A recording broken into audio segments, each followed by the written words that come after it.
మనుగడ కోటి అలలుగా పొంగు వరదల వేగాన పడిలేచు అలలకు తీపి కలలకు లేని అలసట నీకేలా నల్ల నల్ల నీళ్లలోన ఎల్లకిల్ల పడ్డట్టున్న అల్లో మల్లో ఆకాశాన చుక్కల్లు అమ్మాయంటి రావిల్లమ్మ అబ్బాయంటి సూర్యుడమ్మ ఇంటి దీపాలవ్వాలంట దిక్కులు ఎవరికి వారే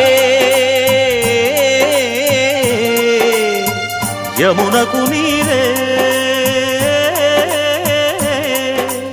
రేవు నీరు నావదంట నావతోడు రేవుదంట పంచుకుంటే